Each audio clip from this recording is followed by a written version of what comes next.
My mother was overbearing, critical, and conditional my whole life. No matter how much I achieved college, career, marriage, it was never enough. When people say tiger mom, they usually mean strict, pushy, demanding. Mine was worse. She wasn't just strict. She was the only voice that mattered, and anything that didn't sound like her voice was a mistake. My earliest memory is sitting at the kitchen table at 5 years old, practicing handwriting while the neighbor kids rode bikes outside. When I cried that I wanted to play, she said, "You want to play now? Fine. Play when you're 25 and worthless." Grades were currency. Not pride, not achievement, just numbers to buy an ounce of her approval. An A- was an insult. A B was a betrayal. Do you want to be a janitor? You think you're smarter than your cousins? Then act like it. Affection was a transaction too. Good report card, you got a hug. Bad test score, you got ignored for 3 days. I learned early. Love wasn't given. It was loaned, and it could be repossessed. Other kids had playdates. I had tutors, piano lessons, mock interviews at 11 years old. My weekends were scheduled in blocks like I was already on a corporate calendar. She didn't. Believe in privacy.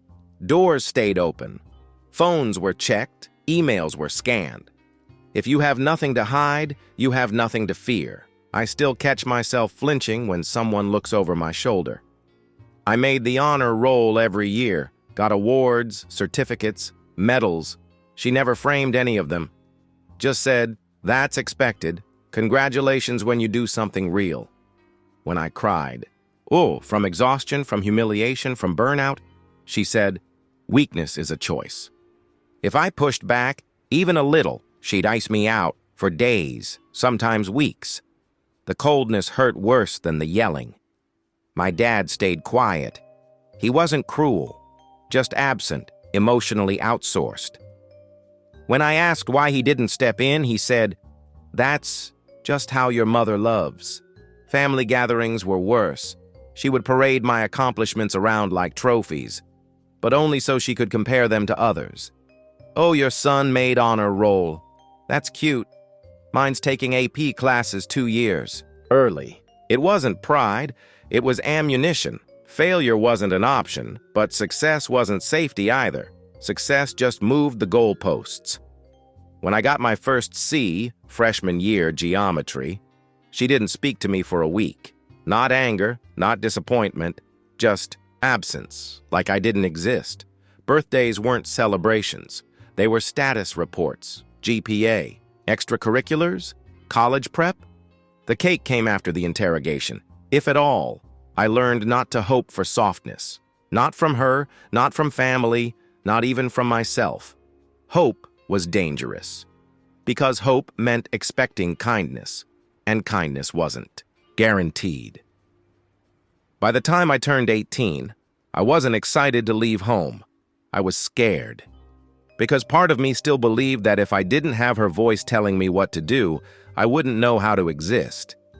And the part that didn't believe, it still flinched when the phone rang. College wasn't freedom, it was just a longer leash. She picked the school, she picked the major, business or engineering, nothing useless. I picked business. Not because I wanted it, because it was the fight I had the energy to lose. She called twice a day, texts every morning. "Did you wake up for class? Did you finish your paper?" Remember who's paying, even when she wasn't paying, even when scholarships covered it all. I stopped dating after my first serious girlfriend because every woman I met came with an invisible question hanging in the air. Would my mother approve? They never would, so I stopped bothering. Friends invited me on a road trip sophomore year. I said no before they finished asking. She never forbade it. She just said, "I hope you don't make stupid choices like some. Kids, don't embarrass us." And it felt safer to stay small. I graduated with honors. She sent a card that said, "Congrats. Now the real work begins." No call, no visit, no celebration. I told myself it was fine. I didn't need applause. But part of me wanted a witness. First job, Out of college.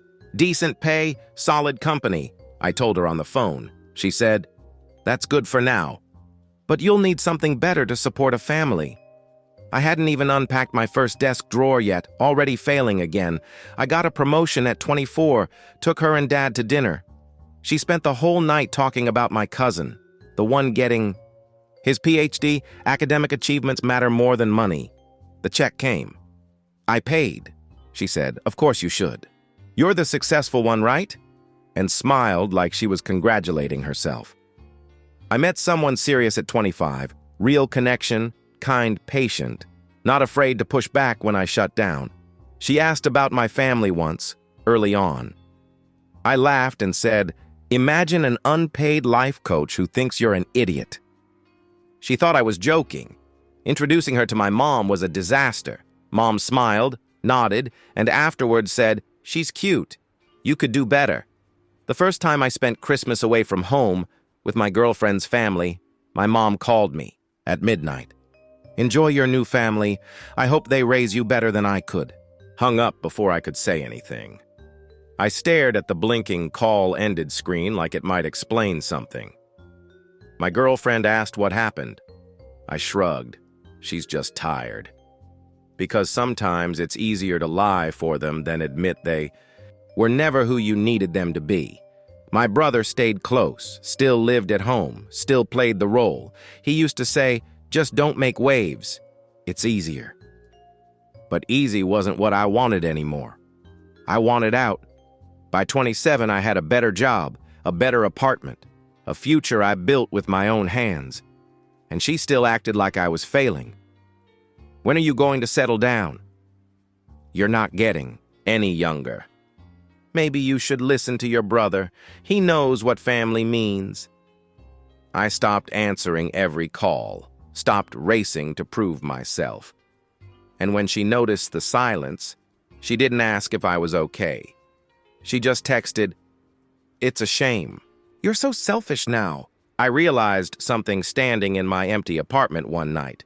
She didn't want me to be successful.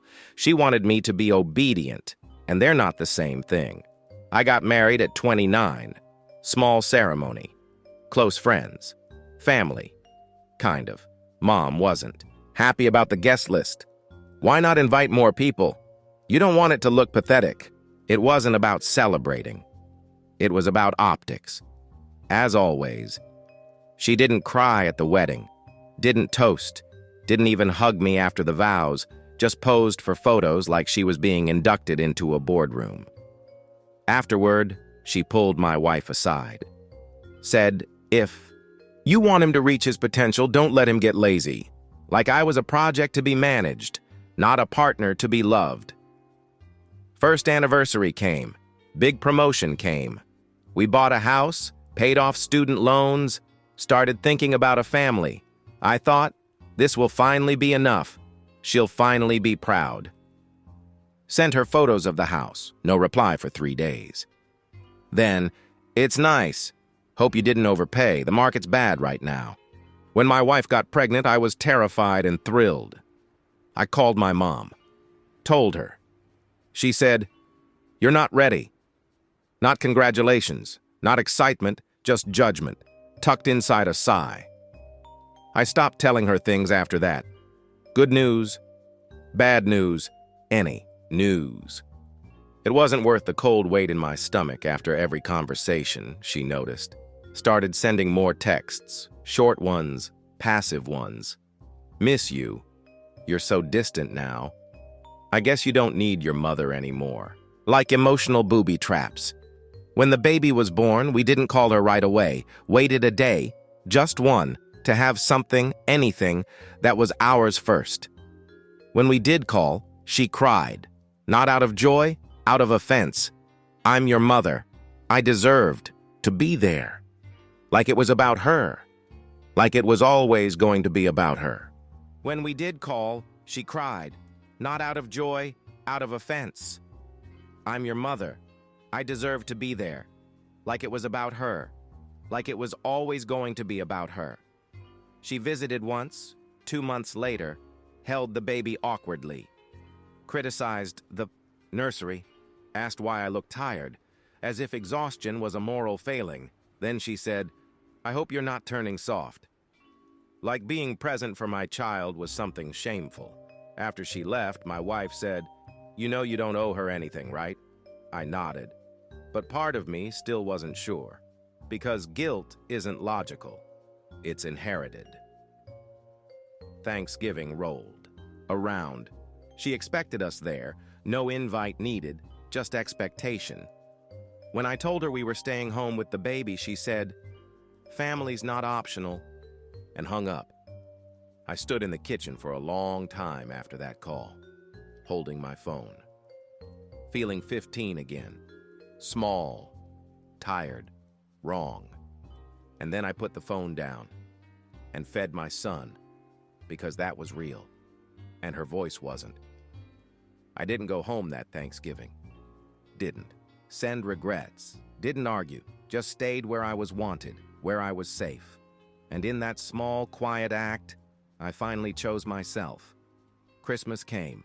The first one we didn't go back. No explanation, no apology. I told my wife, I'm tired of spending. Holidays proving I'm worth something. She just nodded and passed me the baby. The first guilt text landed on Christmas Eve. We're all together, just missing one person. Not a question, not an invitation, just a loaded reminder. I didn't reply. My brother called New Year's Day. Tried to be casual. Tried to guilt me back home without using the word guilt. Said Mom was hurt. Said, "It's not that big a deal." I said, "It's not that big a deal to you," and ended the call. Easter. 4th of July, Labor Day. They all passed the same way. Texts, photos, reminders of the party I was supposed to beg to be part of. I didn't miss it, not even a little. When my son took his first steps, I didn't think about calling her. Didn't think about sharing it, because it wasn't something she earned. It was ours. Mother's Day. She sent herself flowers, posted about it. "So grateful for the love of my wonderful children." She didn't name me, didn't have to. The caption said everything. My wife asked once if I wanted to call her, not because she thought I should, just because she didn't want me to regret not trying. I said, I spent 30 years trying. The second Christmas came. No invite this time. Just a text. "Hope you're doing well." Doors always open. Passive. Cold. Pretending like the distance wasn't built brick by her, my cousin. "Got married."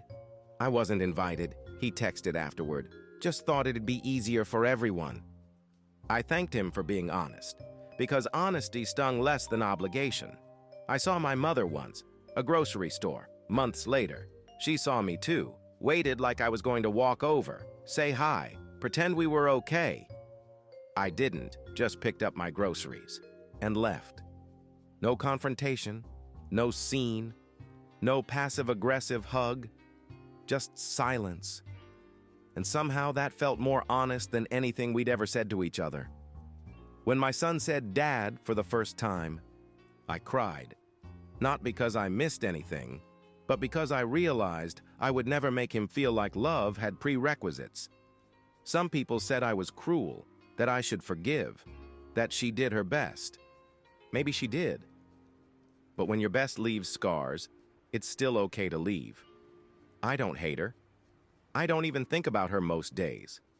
Not because I healed in some storybook way, but because you stop bleeding when you stop going back to the knife.